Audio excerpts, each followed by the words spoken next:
Здравствуйте! В эфире Пятого канала информационная программа «Новости». В студии Татьяна Маннова. Сегодня в выпуске. Экспедиция в Абись. Библиотекари реализуют проект «Интинская летопись» оленно-транспортных батальонов. Жители Инты погрузились в особую атмосферу классической музыки. Заслуженные артисты России и Республики Коми выступили с концертной программой. Самозащита без оружия, как основа здоровья и безопасности учащихся. В школе номер 8 открылся кружок дополнительного образования в рамках реализации всероссийского проекта «Самбо в школу». Сегодня юбилейный день рождения отмечает известный в нашем городе врач-акушер-гинеколог, почетный гражданин Инты, отличник здравоохранения, заслуженный врач Республики Коми и России, ветеран труда Вильгельм Генрихович Вал. Ему исполнилось 90 лет. Вильгельм Вал приехал в Инту в далеком 1953 году, закончил школу номер 1, затем Архангельский медицинский институт и посвятил всю свою трудовую деятельность акушерству, которое стало для него не просто профессией, а образом жизни. «Помогать появиться на свет новому человеку – огромное счастье», – говорил Вильгельм Генрихович. Конечно, роды всегда непредсказуемы, и у каждой женщины могли идти по своему сценарию. Врач четко понимал, что именно от его правильных действий зависит жизнь роженицы и малыша. Женщина родит ребенка, мы его положим на грудь, и как она улыбается, что она говорит. Это неприходящее удовольствие. Смотреть на эту женщину.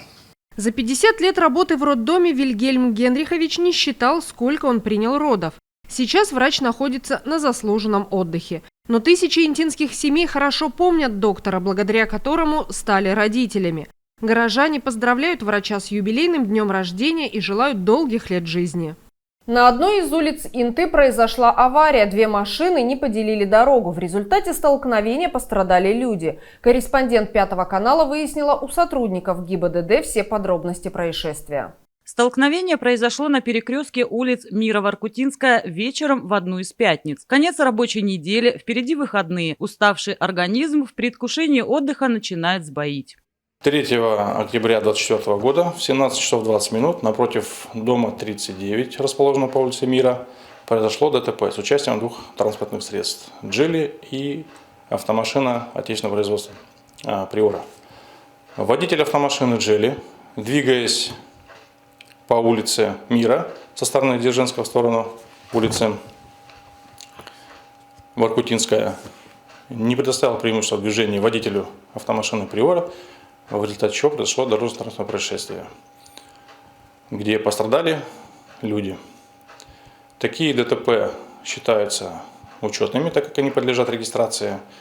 И, как бы там прискорбно ни звучало, они портят нам статистику. Такие случаи происходят, как правило, из-за того, что водители торопятся, невнимательно себя ведут, может быть, отвлекаются на какие-то гаджеты, это зачастую бывает. И момент, когда просто человек, может быть, устал, ехал там со смены и так далее, что также является серьезным аспектом в данном направлении. Сотрудник госавтоинспекции напоминает, что от аккуратности вождения зависит стоимость полиса страховки в дальнейшем. ДТП в случае, если оно произошло не по вине третьих лиц, а конкретно уже по вине каждого участника, то сумма страховой выплаты возрастает, и, соответственно, в дальнейшем полис, если у него была максимальная выплата, и у него все были бонусы, как говорится, и плюсы, она возрастает сумма. То есть, к примеру, он платил ежегодно 5-7 тысяч, то будет платить 25 и больше, что также сказывается на финансах каждого. Госавтоинспекторы рекомендуют внимательно следить за состоянием своего здоровья. При появлении головокружения, слабости, сильной головной боли лучше остановиться. Продолжать движение с подобными симптомами опасно. Не отвлекаться на разговоры, гаджеты и звонки, находясь за рулем. Быть предельно внимательным. То, что в городе не такое интенсивное движение, может быть, как в столице или в других больших городах, но тем не менее необходимо соблюдать требования правил дорожного движения. Сигналы светофоров регулировщика, если он есть на перекрестке или, может быть, где-то в местах, где вы его можете просто не ожидать, когда для вас это бывает. Может быть, какие-то рейдовые мероприятия, что мы все отключаем, ведем автомашину таким образом. Зачастую бывают моменты, когда у водителя автомашина оборудована специальным устройством для ведения беседы без помощи рук. То есть телефон брать в руки не надо. Смотреть какие-то фильмы, какие-то рассказы, пересказы, никому это не надо. То есть вы участник дорожного движения, вы управляете транспортным средством, это источник повышенной опасности, поэтому предельно бдительны, внимательны. Бывает, что где узкие заезды во двор, может быть какие-то пересечения, где, может быть, на выгрузке стоит автомашина грузовая, которая привезла продукты питания и другой товар. Из-за нее может выскочить школьник, там, не знаю, может быть, пожилой человек, у которого не такая реакция. Одни слишком быстрые, другие слишком медленные. Это надо помнить, что вы не один в городе находитесь. Поэтому предельно должны быть бдительны, внимательно смотреть. Посмотрел один раз, посмотри второй и третий, ничего страшного. Поэтому соблюдать вот такие элементарные правила, они, конечно, не прописаны в постановлении 1090, в простонародье ПДД, но, тем не менее, о них вы должны помнить и знать. За истекший период этого года на дорогах Инты произошло 86 дорожно-транспортных происшествий. В них пострадали 4 человека. В Республике Коми завершается второй этап всероссийского конкурса МВД России «Народный участковый-2024». Каждый пользователь интернета с помощью своего аккаунта в социальных сетях имеет возможность проголосовать за одного из кандидатов на звание лучшего народного участкового. Инту на конкурсе представляет сотрудник полиции Сергей Алексеевич Давыдов. Интинский участковый Сергей Алексеевич Давыдов принимает участие в конкурсе «Народный участковый» уже не первый раз. В прошлом году страж порядка прошел отбор муниципального этапа конкурса, вышел на республиканский уровень и занял там 3-е место. Те, кто первые места заняли по городам республики, соревновались по республике Коми. Вот по республике Коми я занял 3-е место. Получил диплом, ездили в Сыктывкар на награждение торжественно. Вот. Ну и дальше, кто по первые места выигрывали по уже регионам, еще и в России участвовали. Конкурс «Народный участковый», он направлен не на какие-то личные заслуги, да, участкового, какие-то показатели, а больше направлен на общение с гражданами, то есть доверие граждан к сотрудникам полиции. А так как мы участковые, и мы, можно сказать, лицо, к которому человек может всегда обратиться за помощью, вот, то есть взаимодействие с гражданами, доверие граждан к сотрудникам полиции. Сможет ли сотрудник полиции помочь человеку в трудную минуту, как полицейский?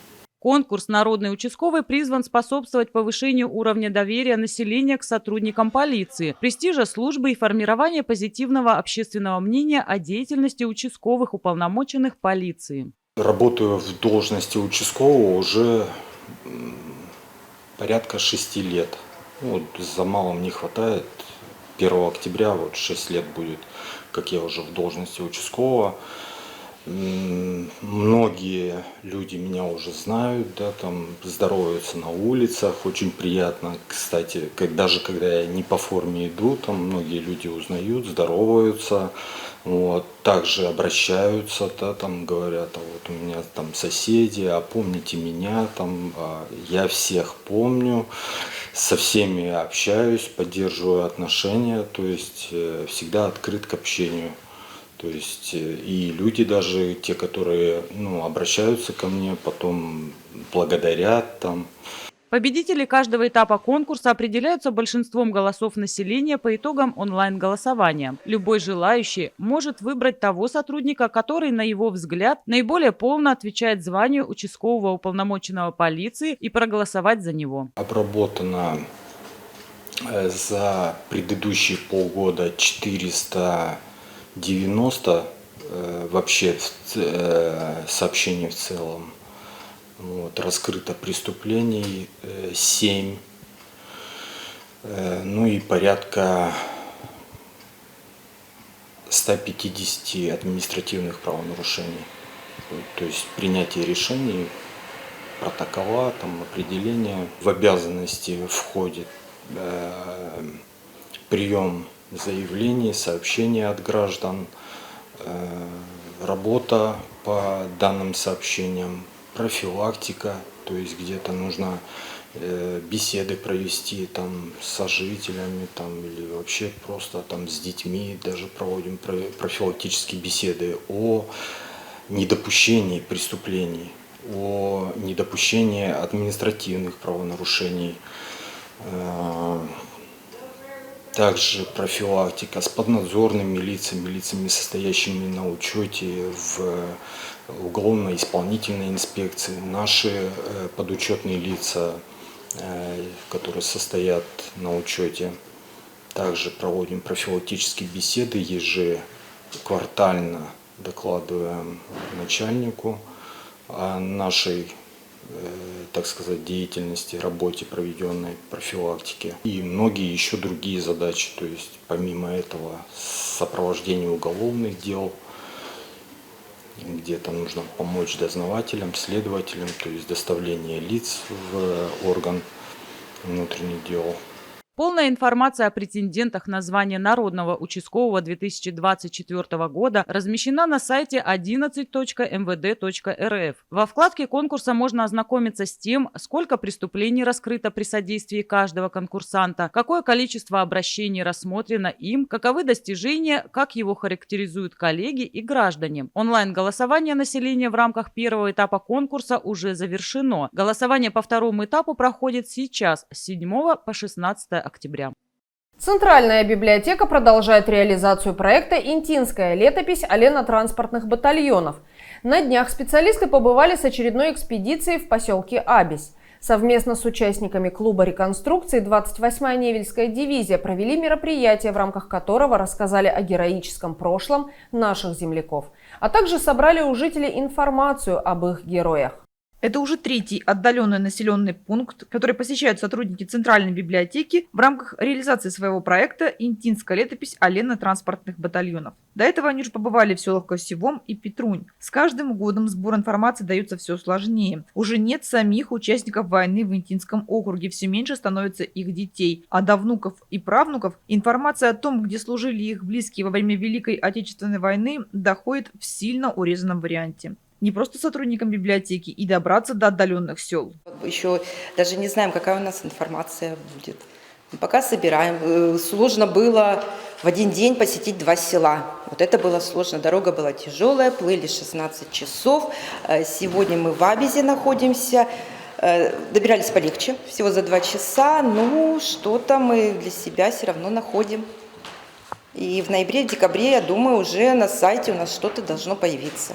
Об истории олено-транспортных батальонов написано много статей в различных информагентствах, региональных газетах и журналах. Изданы книги, буклеты, но нигде нет упоминаний о наших земляках, жителях Интинского района. Сотрудники библиотеки решили провести исследовательскую работу и написали проект, целью которого является сохранение исторической памяти об участниках олено-транспортных батальонов. Проект победил в конкурсе на соискание гранта главы Республики Коми в области культуры и искусства в сфере библиотечного дела. Авторы получили финансовую поддержку на его реализацию. В 2024 году проект «Интинская летопись олено-транспортных батальонов» победил в конкурсе на соискание гранта главы Республики Коми в области культуры и искусства в сфере библиотечного дела.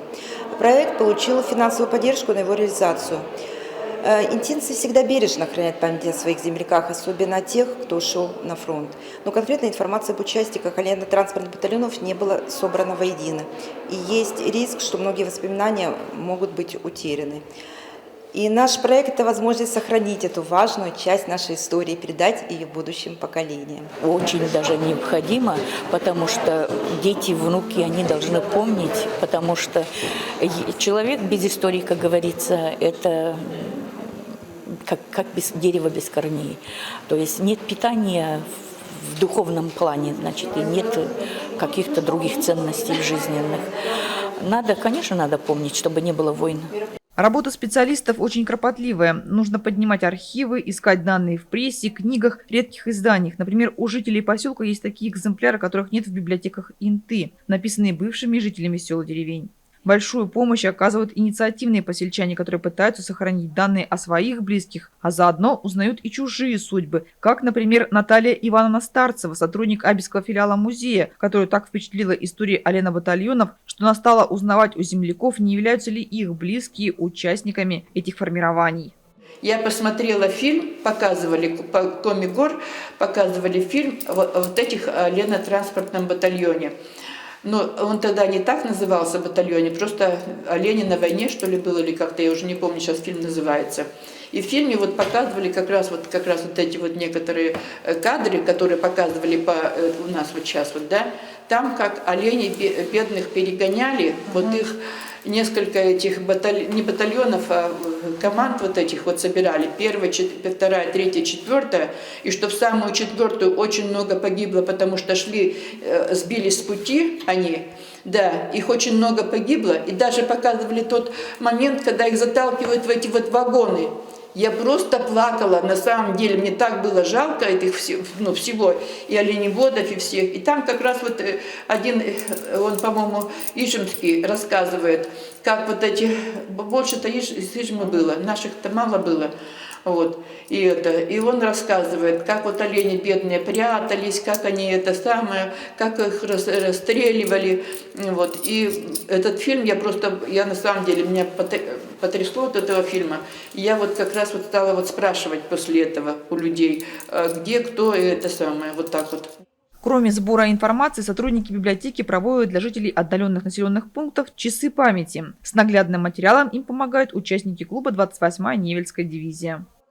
Сотрудники Центральной библиотеки совместно с участниками военно-исторического клуба «28-я Невельская дивизия» и корреспондентами телестудии 5 канала города Инты в сентябре совершили 2 поездки в села Петрунь и Косевом.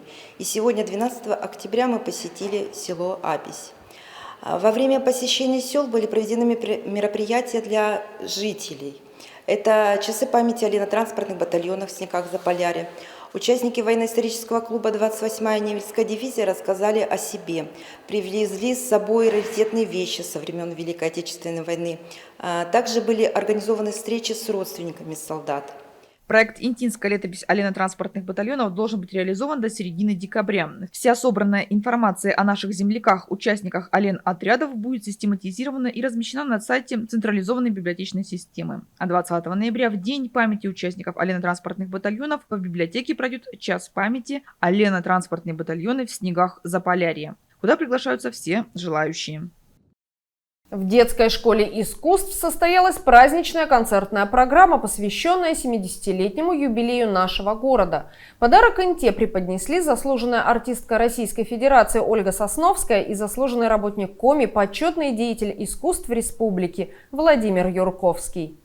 Актовый зал музыкальной школы как никогда был полон в этот субботний день. Ценители искусства, классической живой музыки и вокала, воспитанники детской школы искусств, педагоги по вокалу, работники творческих профессий и люди пожилого возраста пришли насладиться виртуозной игрой на фортепиано и красотой голосов.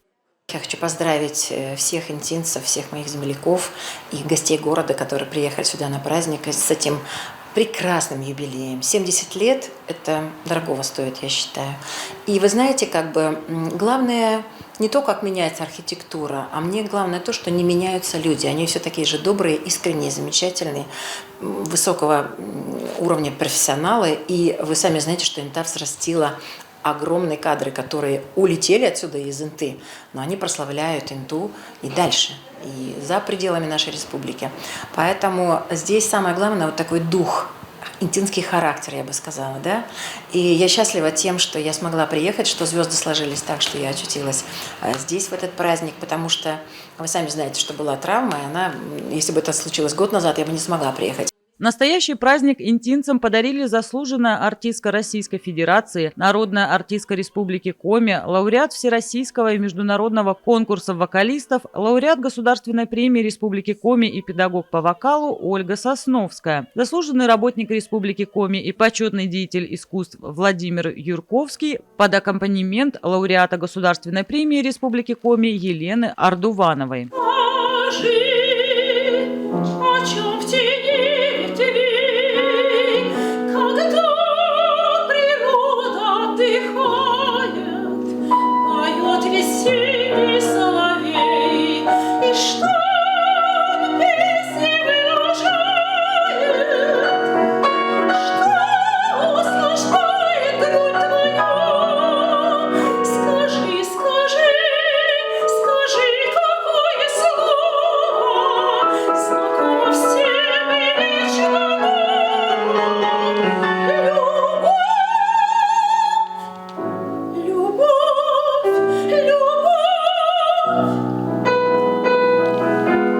В прошлом году международному конкурсу юных вокалистов на приз Ольги Сосновской исполнилось 30 лет. Первое творческое состязание проходило в Инте 8 мая 1993 года. С 1998 года основным организатором конкурса становится продюсерский центр Владимира Юрковского. С этого момента конкурс выходит на новый виток своего развития. География его участников на сегодня охватила 59 российских регионов и 15 стран. Всего за 30 лет в конкурсе приняли участие более 2500 юных вокалистов. Около 300 из них получили почетные звания и призы. А город наш славен не только своими трудовыми достижениями, но и культурными традициями, одна из которых зародилась в стенах нашей школы. 8 мая 1993 года по инициативе председателя Интинского хорового общества Александра Дмитриевича Подушка на этой сцене состоялся первый конкурс юных вокалистов на приз Ольги Сосновской. В те годы в конкурсе принимали участие дети от 6 лет. Шло время, конкурс развивался, обретая известность и популярность. Я с огромным счастьем, с удовольствием откликнулась сюда, чтобы приехать. И спасибо звездам и Господу Богу, который позволил нам, что меня отпустили даже с работы, несмотря на то, что идет постановка Евгения Онегина новая. Я сказала, для меня это важнее. Здесь важнее.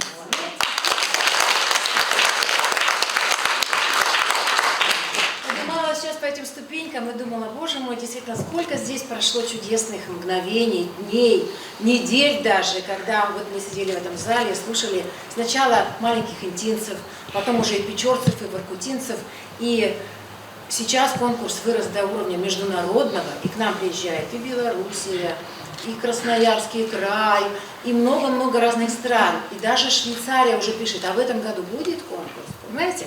То есть, слава Богу, что вот когда-то Александр Дмитриевич, Царство Небесное, пришла такая замечательная идея сделать конкурс, не просто конкурс юных вокалистов, а еще на приз, тогда еще совсем юной молодой солистки театра, оперы, балета, интинки, да, и я тогда сказала, знаете, наша такая, может быть, кто-то помнит это имя, Ия Петровна Бобракова, она была главным режиссером нашего театра, и когда прошла информация об этом конкурсе, она говорит, ну вот, при жизни увековечилась.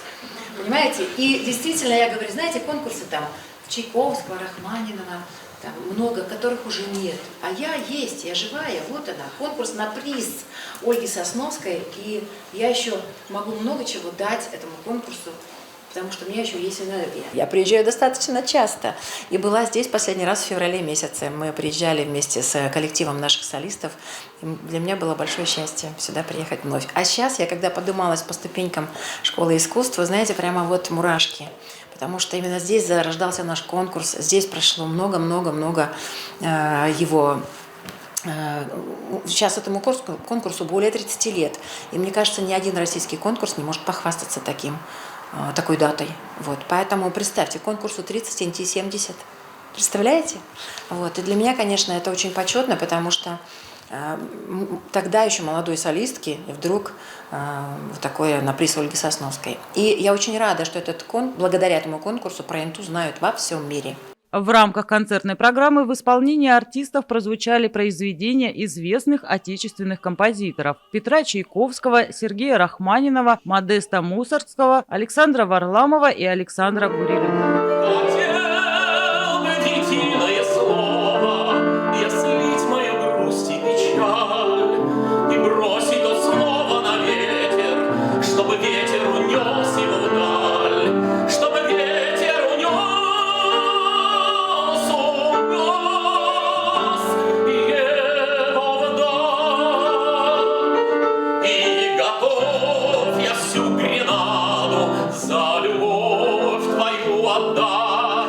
Выходишь на серенаду, я не в силах больше ждать.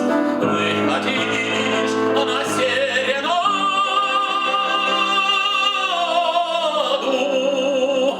я не в силах больше ждать.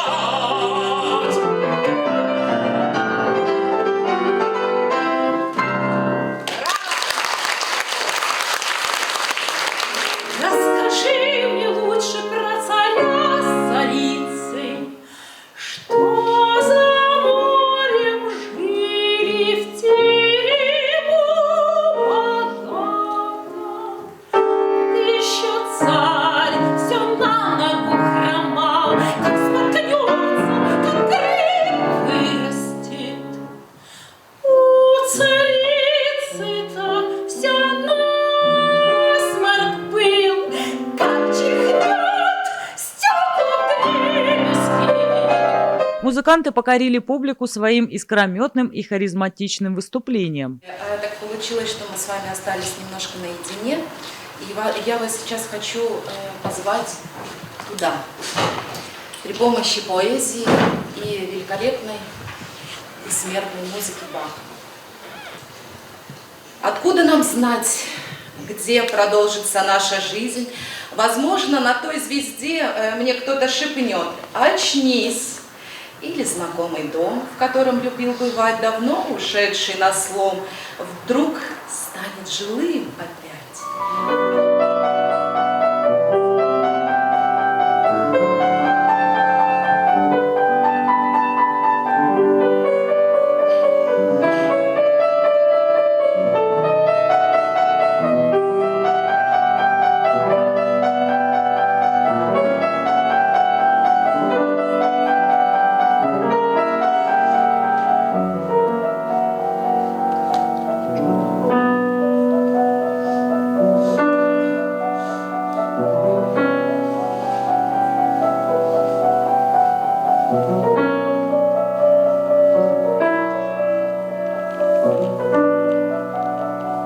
Концерт прошел на одном дыхании. Безупречная музыкальная культура, прекрасная техника вокала, интонация, высокий драматизм исполнения, красота принесли удовлетворение даже самым искушенным меломанам. Этот вечер стал одним из тех, который долгое время останется в памяти любителей искусства. В завершении концерта приезжие гости провели для всех желающих мастер-классы. Я очень счастлива, что есть возможность поделиться своим опытом, своими знаниями, потому что именно вот вокал, мне кажется, это невозможно вот так вот взять, прочесть и что-то вот научиться. Мне кажется, это как раз передается вот такими вот индивидуальными уроками. Мы слушаем, во-первых, певцов. Ну, сегодня мастер-класс не только я даю, но будет давать Владимир Иванович Юрковский. Он будет по актерскому мастерству. Это тоже важно, ведь надо не только хорошо спеть, но еще и эмоционально все это прочувствовать. Это тоже очень важно. И с нами приехала Елена Ардуванова, которая вчера уже провела мастер-классы для юных пианистов. Это тоже очень важно. Я сама даже вот сейчас бы даже поехала куда-нибудь, потому что я считаю, что совершенство нам не грозит и всегда есть чему поучиться. Мастер-класс, как и конкурс, помогает встряхнуться, послушать других и посмотреть на себя со стороны. Это определенный скачок. Ведь одно дело петь с давно знакомым и знающим тебя педагогом, другое – услышать оценку нового человека, его советы. Для любого вокалиста это бесценно, а для начинающего важно вдвойне. В рамках наказов избирателей 8-я школа реализовала всероссийский проект «Самбо в школу». Это один из крупнейших образовательно-спортивных проектов. ориентированный на продвижение в школах России вида спорта самбо и системы самозащиты без оружия как основы здоровья и безопасности школьников, их национального единства, успешности и конкурентоспособности. Еще перед началом учебного года школа номер 8 получила необходимый спортивный инвентарь и формы. Занятия в оборудованном зале проводит опытный тренер. С начала учебного года у учеников 8-й школы появилась возможность посещать новую спортивную секцию на базе своего образовательного учреждения.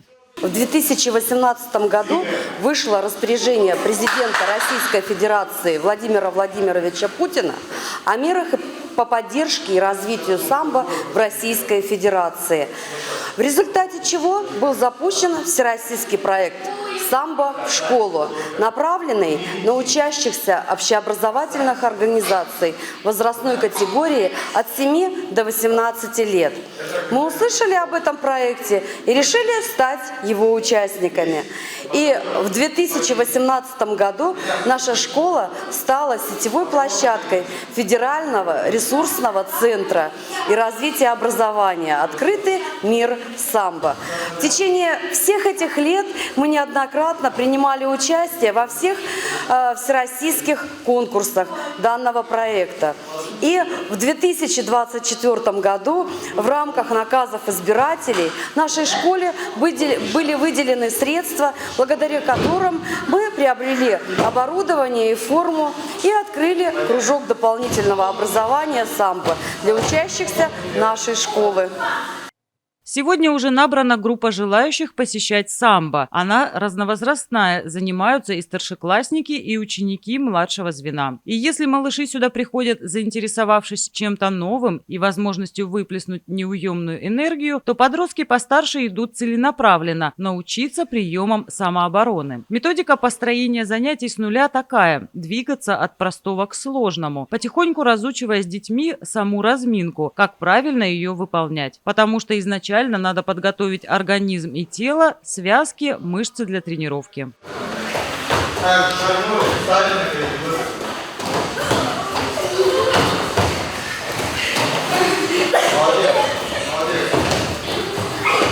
Спортивную секцию ведет опытный тренер-преподаватель. Он считает, что самбо не только вид борьбы. Это система воспитания, способствующая развитию морально-волевых качеств человека, патриотизма и гражданственности. Это наука обороны, а не нападения. Именно поэтому самбо не только учит самозащите, но и дает богатый жизненный опыт, формирующий твердый характер, стойкость и выносливость, которые необходимы в работе и общественной деятельности.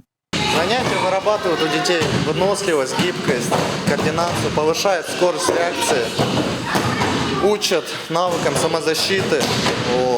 Навыкам самозащита всегда нам пригодится в любом моменте. Помогает выплескивать агрессию, эмоции. У школьников накапливается эта агрессия. У нас секция занятий уже проходит, уже 5-е занятие прошло. Все больше и больше детей в школу приходят. Прогрессируем, делаем прогрессы. Так, в принципе, ребята молодцы, стараемся, пашем, работаем. В рамках реализации проекта «Самбо в школу» был приобретен борцовский ковер, маты-протекторы для стен по периметру помещения, 20 комплектов экипировки, шорты и самбовки, специальные куртки для захвата и отработки приемов и бросков, борцовки, 2 манекена разного размера и веса и несколько митболов. Интинская школа номер 8 – первое учебное заведение в Инте, которое присоединилось к всероссийскому проекту «Самбо в школу». И в завершении выпуска объявления с 14 по 25 октября в Республике Коми проходит второй этап всероссийской антинаркотической акции «Сообщи, где торгуют смертью». Акция направлена на противодействие незаконному обороту наркотиков, профилактике их немедицинского потребления. И это все, о чем мы хотели рассказать вам сегодня. Смотрите новости на 5 канале и будьте в курсе значимых событий Инты. Всего доброго и до свидания.